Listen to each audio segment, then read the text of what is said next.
नमस्कार बच्चों, मुझे पूरी आशा है कि आप सभी तंदुरुस्त होंगे और पढ़ाई के प्रति भी आप सबका उत्साह कायम होगा।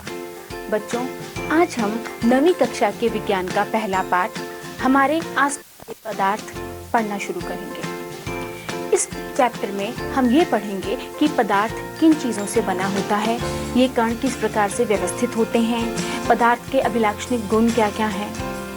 अब ये देखते हैं कि बच्चों आपने पहले क्या पढ़ा है। आपने अपने आसपास की चीज़ें देखी होंगी। ये चीज़ें किन किन वस्तुओं से बनी हैं, ये वस्तुएं कहाँ किस प्रकार से उपस्थित होती हैं। हम इस चैप्टर में यह पढ़ने वाले हैं कि पदार्थ का भौतिक स्वरूप क्या क्या है, पदार्थ किन किन कणों से मिलकर बना होता है, पदार्थ के अभिलाक्षणिक गुण क्या हैं, पदार्थ की अवस्थाओं में परिवर्तन किस प्रकार से होता है और वाष्पीकरण। तो आइए बच्चों, अब हम इस चैप्टर के बारे में और ध्यान से पढ़ना शुरू करते हैं। सबसे पहले हम यह देखते हैं कि आप क्या जानते हो। आप अपने आसपास क्या देखते हैं, यह वस्तुएं कौन कौन सी सामग्री से बनी हैं और यह देखने में किस प्रकार की हैं। बच्चों, यह तो सब आप जानते ही होंगे।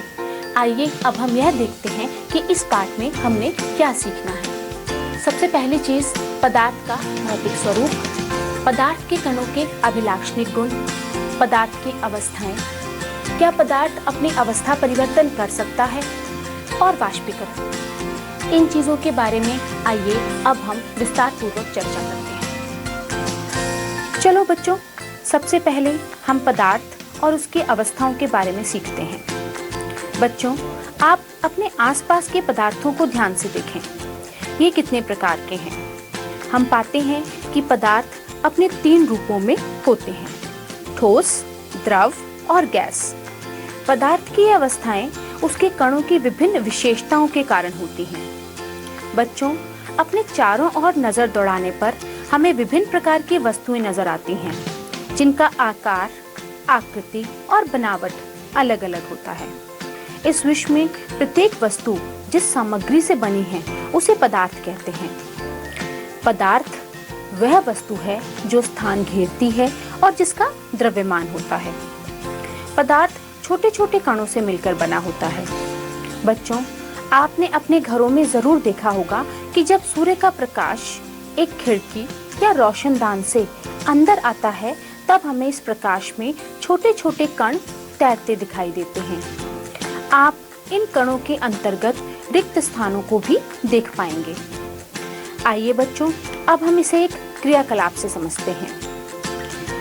हमें एक ग्लास में जल लेना है और जल में नमक घोलना है। जब हम जल में नमक घोलते हैं तो नमक के कण जल के कणों के बीच के रिक्त स्थानों में समावेशित हो जाते हैं।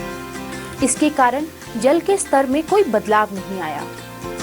इससे यह पता चलता है कि पदार्थ के कणों के अंतर्गत रिक्त स्थान होता है, अर्थात पदार्थ के कणों के बीच खाली जगह होती है। पानी के कणों के बीच खाली जगह थी, जिसमें नमक के कणों ने अपने आप को व्यवस्थित कर लिया। आइए बच्चों, अब हम एक क्रियाकलाप की सहायता से यह देखते हैं कि पदार्थ के कण निरंतर गतिशील अवस्था में होते हैं।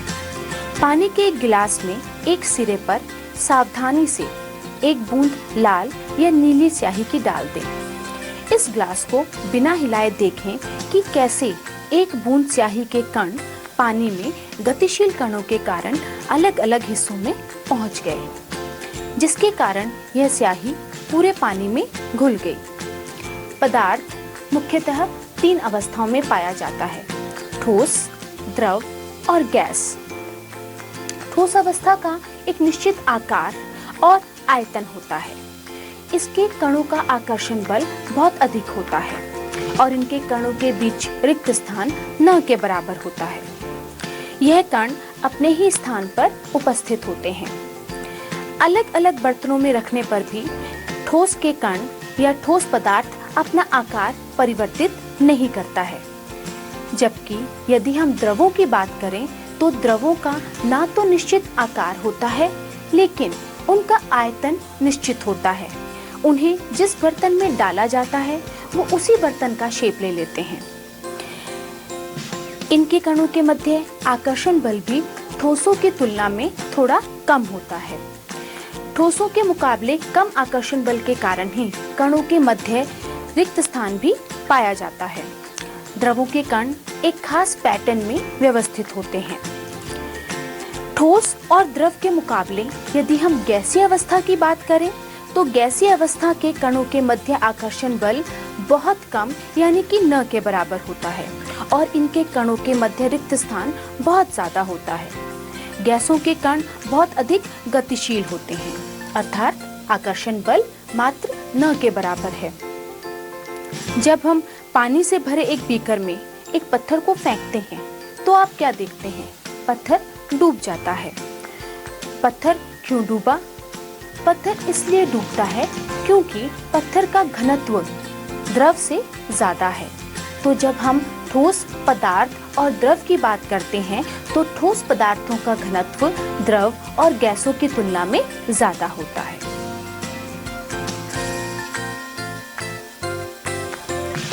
बच्चों, हमें पदार्थ और उसकी अवस्थाओं के बारे में तो सीख लिया, लेकिन क्या ये अवस्थाएं आपस में बदल भी सकती हैं? चलिए अब हम इसे जानने की कोशिश करते हैं कि ठोस द्रव में, द्रव गैस में बदल सकता है। हाँ बच्चों, ये अवस्थाएं आपस में बदल जाती हैं। जैसे जल या तीनों अवस्थाओं में रह सकता है, द्रव के रूप में यानी कि पानी, ठोस के रूप में यानी कि बर्फ और गैस के रूप में यानी कि जल वाष्प या भाप। और यह बच्चों तीनों अवस्थाएं एक दूसरे में इस प्रकार से परिवर्तित होती हैं। ठोस अवस्था को जब गर्म किया जाता है, ताप दिया जाता है तो वह द्रव अवस्था में परिवर्तित हो जाती है। द्रव अवस्था को ताप देने पर वह गैसीय अवस्था में परिवर्तित होती है। गैसीय अवस्था को जब हम ठंड या शीतलता देते हैं तो वह फिर से द्रव अवस्था में, और द्रव अवस्था को जब ठंड या शीतलता प्रदान की जाती है तो वो ठोस अवस्था में बदल जाता है। चलो बच्चों, अब हम यह देखते हैं कि तापमान परिवर्तन का इन अवस्थाओं पर किस प्रकार प्रभाव पड़ता है। एक बीकर में 150 ग्राम बर्फ के टुकड़े लें और उसमें प्रयोगशाला में प्रयुक्त थर्मामीटर यानी कि लेबोरेटरी थर्मामीटर या प्रयोगशाला थर्मामीटर को इस प्रकार से लटका दें कि थर्मामीटर का बल्ब बर्फ को छू रहा हो। धीमी आंच पर हम बीकर को गर्म करना शुरू करते हैं। जब बर्फ पिघलने लगे तो तापमान को नोट करें। जब संपूर्ण बर्फ जल में परिवर्तित हो जाए तो पुनः तापमान को नोट करें। ठोस से द्रव अवस्था में होने वाले परिवर्तन में प्रेक्षण को नोट करें। अब बीकर में एक कांच की छड़ डालें और उसे हिलाते हुए गर्म करें जब तक जल उबलने ना लगे। थर्मामीटर की माप पर बराबर नजर रखें जब तक कि अधिकतर जल वाष्प न बन जाए। जल के द्रव अवस्था से गैसीय अवस्था में परिवर्तन का प्रेक्षण को नोट करें। आप सभी ने यह देखा कि तापमान का प्रभाव पदार्थ की अवस्थाओं पर किस प्रकार होता है। कैसे तापमान में बदलाव के कारण ठोस द्रव में और द्रव गैस में बदल गया।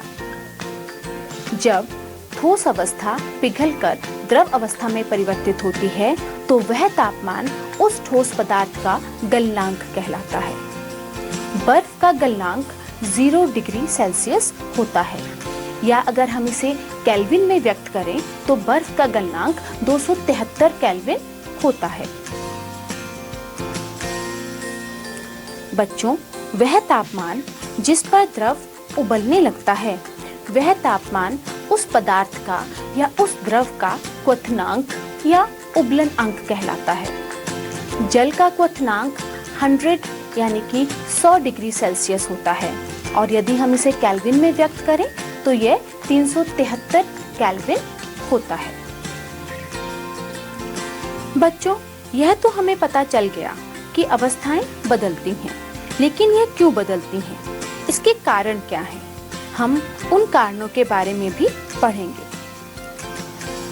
बच्चों, आप जानते हैं कि तापमान बदलने से पदार्थ की अवस्था में भी परिवर्तन होता है, पर क्या तापमान के साथ साथ दाब को घटाने या बढ़ाने से भी पदार्थ की अवस्था में परिवर्तन होता है? आइए अब हम इस विषय के बारे में जानते हैं।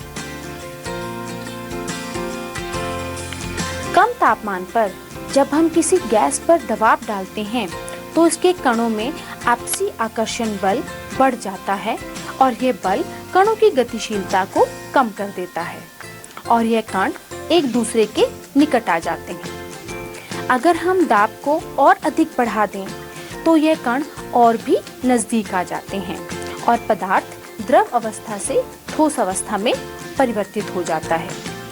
इसका सबसे अच्छा उदाहरण शुष्क बर्फ है। शुष्क बर्फ यानी कि ड्राई आइस जब कार्बन डाइऑक्साइड को उच्च दाब पर रखा जाता है तो यह एक एटमॉस्फेरिक दाब पर द्रव में परिवर्तित हुए बिना सीधे गैस में बदल जाती है। यही कारण है कि ठोस कार्बन डाइऑक्साइड को ड्राई आइस या शुष्क बर्फ कहा जाता है। बच्चों, हम यह जानते हैं कि पदार्थ की अलग अलग अवस्थाओं में पदार्थ की कणों की गति भी अलग अलग होती है। अगर हम द्रव पदार्थ की बात करें तो उसके क्वथनांक से पहले इसके कणों की गतिज ऊर्जा ऊपरी सतह पर ज्यादा होती है और निचली सतह पर कम होती है। अर्थात जब हम किसी द्रव पदार्थ को गर्म करते हैं तो ऊपरी सतह के कणों की गतिज ऊर्जा नीचे वाली सतह की कणों की गतिज ऊर्जा से ज्यादा होती है, तो ऊपर के कणों के मध्य आकर्षण बल को तोड़ना आसान होता है।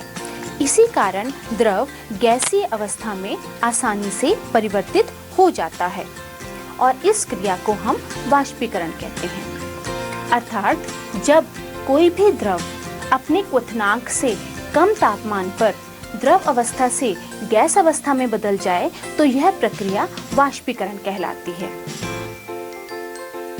बच्चों, आइए अब हम यह देखते हैं कि वाष्पीकरण किन किन कारकों पर निर्भर करता है। वाष्पीकरण को प्रभावित करने वाले कारक हैं सबसे पहला सतही क्षेत्रफल। आपने देखा ही होगा कपड़ों को सुखाते हुए, जब हम कपड़ों को फैलाकर सुखाते हैं तो वो आसानी से सूख जाते हैं, लेकिन अगर उन्हीं कपड़ों को गीला करने के बाद हम इकट्ठा करके रख दें तो उन्हें सूखने में टाइम लगता है। तो सतही क्षेत्रफल जितना ज़्यादा होगा वाष्पीकरण की दर भी उतनी ही ज़्यादा होगी।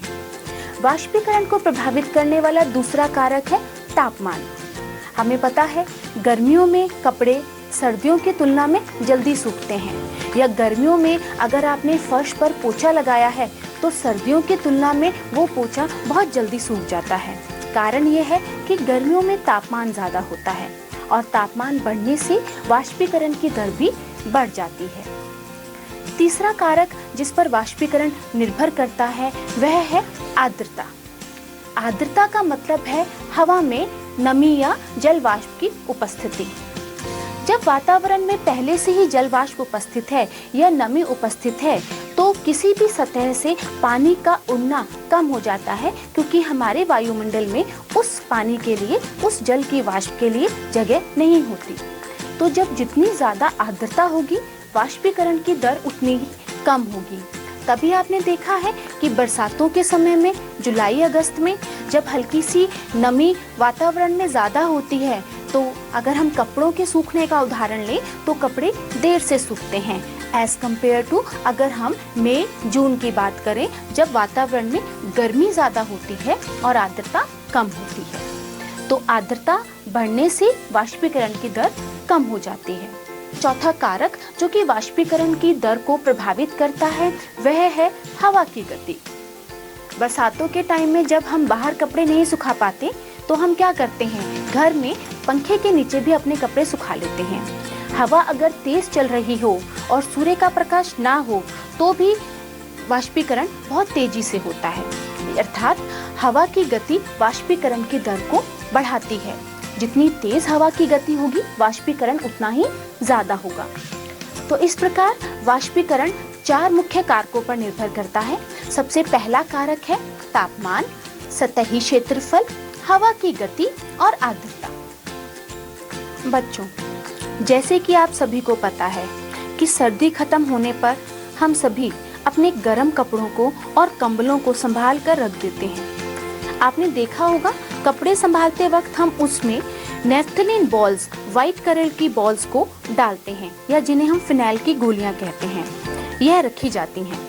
और आपने पिछली सर्दियों में भी इन कपड़ों के साथ इन बॉल्स को रखा होगा, लेकिन जब आपने इन सर्दियों में इन कपड़ों को निकाला तो आपने देखा होगा कि गोलियों का आकार पहले से कुछ बदला हुआ है, अर्थात ये थोड़ी छोटी हो गई हैं। तो यह ठोस पदार्थ कहाँ गया? आप देखेंगे या महसूस करेंगे कि आपके कपड़ों में से नेफ्थलीन बॉल्स की स्मेल आती है, गंध आती है। इसका मतलब यह है कि जो ठोस पदार्थ है वह वाष्प बनकर आपके कपड़ों में समा गया। यह ठोस पदार्थ बिना द्रव अवस्था में परिवर्तित हुए सीधे गैस में परिवर्तित हो गया। इस परिवर्तन की विधि को ऊर्ध्वपातन कहा जाता है। इसे हम अपनी प्रयोगशाला में भी कर सकते हैं। इसे प्रयोगशाला में करने के लिए हम नेफ्थलीन बॉल्स की जगह एक और ऊर्ध्वपातन प्रदर्शित करने वाले पदार्थ का इस्तेमाल करते हैं, जिसे अमोनियम क्लोराइड कहा जाता है। इसके चूर्ण को चीनी मिट्टी की प्याली में रख दें। इस चीनी मिट्टी की प्याली को बर्नर की सहायता से गर्म करें। जब यह ठोस पदार्थ, जो कि अमोनियम क्लोराइड है, गर्म होगा, तब हमें इसके धुएं या फ्यूम्स निकलते हुए दिखाई देंगे, जिसे हम वाष्प कहते हैं। यह वाष्प बनकर वायु में उड़ता दिखेगा। यह ठोस पदार्थ अमोनियम क्लोराइड बिना द्रव में परिवर्तित हुए सीधा गैस अवस्था में परिवर्तित हो गया। बच्चों, आपने देखा ही है कि जैसे ही हमने अमोनियम क्लोराइड के नीचे बर्नर रखा और उसे गर्म करना शुरू किया, तो अमोनियम क्लोराइड वाष्प में परिवर्तित हुआ और गैसीय रूप में ऊपर की तरफ उड़ गया। आप सभी ने ये देखा कि यहाँ पर ठोस द्रव अवस्था में परिवर्तित हुए बिना ही सीधे गैस अवस्था में परिवर्तित हो गया। अगर इस चीनी मिट्टी की प्याली पर हम उल्टी कीप रख दें तो थोड़ी देर बाद हम देखेंगे कि यहाँ पर पाइप जब ठंडी हो जाती है तो कीप के इस हिस्से में यह गैसीय कण दोबारा ठोस में बदल जाते हैं। इससे हमें यह पता चलता है कि यह प्रक्रिया ऊर्ध्वपातन की प्रक्रिया है, जिसमें ठोस गैस में परिवर्तित होते हैं बिना द्रव अवस्था में बदले, और गैस ठंडा होने पर दोबारा ठोस में परिवर्तित हो जाती है। तो बच्चों, आपने इस क्रियाकलाप में यह देखा कि कुछ ठोस पदार्थ हमारे पास ऐसे हैं जो कि द्रव अवस्था में बदले बिना ही गैस अवस्था में परिवर्तित हो जाते हैं जब उन्हें गर्म किया जाता है। इस प्रक्रिया को कहा जाता है ऊर्ध्वपातन। अमोनियम क्लोराइड, नेफ्थलीन बॉल्स ये इसका उदाहरण हैं। जब ऊर्ध्वपातन करने के पश्चात यह गैसीय पदार्थ ठंडे होते हैं तो ठंडा होने पर यह गैसीय पदार्थ फिर से ठोस में बदल जाते हैं, और यह प्रक्रिया कहलाती है निक्षेपण। चलिए बच्चों, वाष्पीकरण के बारे में तो हमें पता चल गया, लेकिन वाष्पीकरण के कारण शीतलता कैसे होती है, अब हम इसके बारे में पढ़ेंगे। ठीक है बच्चों, आपने एसीटोन या नेल पेंट रिमूवर को अपने हाथ पर गिराते हुए देखा होगा। इस समय क्या होता है? गर्मियों में हम सूती कपड़े क्यों पहनते हैं? बर्फीले जल से भरे ग्लास या बोतल की बाहरी सतह पर जल की बूंदें क्यों नजर आती हैं? चलिए बच्चों, अब हम इन सभी प्रश्नों का हल ढूंढते हैं। बच्चों, सबसे पहले हम यह पता करने की कोशिश करते हैं कि जब एसीटोन को हमारी हथेली पर गिराया जाता है तो क्या होता है। एसीटोन के कण जब हमारी हथेली पर गिरते हैं तो वह हमारी हथेली के आसपास से ऊर्जा प्राप्त कर लेते हैं और वाष्पीकृत हो जाते हैं, जिससे हमारी हथेली पर हमें शीतलता महसूस होती है। अगला प्रश्न है कि गर्मियों में हमें सूती कपड़े क्यों पहनने चाहिए? गर्मियों में हमें ज्यादा पसीना आता है। वाष्पीकरण की प्रसुप्त ऊष्मा के बराबर ऊष्मीय ऊर्जा हमारे शरीर से अवशोषित हो जाती है, जिससे शरीर शीतल हो जाता है। क्योंकि सूती कपड़ों में जल का अवशोषण अधिक होता है, इसलिए हमारा पसीना इसमें से अवशोषित होकर वायुमंडल में आसानी से वाष्पीकृत हो जाता है। अब देखते हैं कि बर्फीले जल से भरे ग्लास की बाहरी सतह पर जल की बूंदें क्यों नजर आती हैं। वायु में उपस्थित जल वाष्प की ऊर्जा ठंडे पानी के संपर्क में आते ही कम हो जाती है और यह जल वाष्प द्रव अवस्था में परिवर्तित हो जाती है, जो हमें जल की बूंदों के रूप में ग्लास की सतह पर दिखाई देती हैं। बच्चों, अब हम पदार्थ की अवस्थाओं को देखते हैं। ठोस, द्रव, गैस, चौथी अवस्था है प्लाज्मा और पांचवी है बोस-आइंस्टाइन कंडेंसेट। ठोस, द्रव और गैस, इन सब के बारे में हम पढ़ चुके हैं। आइए अब हम प्लाज्मा के बारे में जानते हैं। प्लाज्मा अवस्था में कण अत्यधिक ऊर्जा वाले और उत्तेजित होते हैं। ये कण आयनीकृत गैस के रूप में होते हैं, उदाहरणतः फ्लोरोसेंट ट्यूब और नियॉन बल्ब। इनमें पदार्थ के कण प्लाज्मा अवस्था में पाए जाते हैं। बोस-आइंस्टाइन कंडेंसेट, पदार्थ की यह अवस्था सत्येंद्रनाथ बोस और एल्बर्ट आइंस्टाइन के नामों पर रखी गई है। पदार्थ की यह अवस्था बहुत ही कम घनत्व वाली गैस को बहुत कम तापमान पर ठंडा करने से प्राप्त होती है।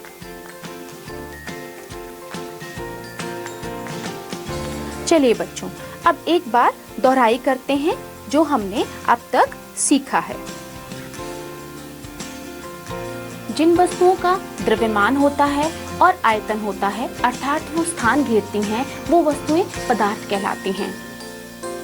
पदार्थ तीन मुख्य अवस्थाओं में पाया जाता है: ठोस, द्रव और गैस। पदार्थ की तीनों अवस्थाएं एक से दूसरे रूप में परिवर्तित हो सकती हैं, यानी कि ठोस से द्रव में, द्रव से गैस में परिवर्तित हो सकती हैं। ठोस पदार्थ यानी कि बर्फ का गलनांक 0 डिग्री सेल्सियस या 273 केल्विन होता है। जल का क्वथनांक 100 डिग्री सेल्सियस या 373 केल्विन पाया जाता है।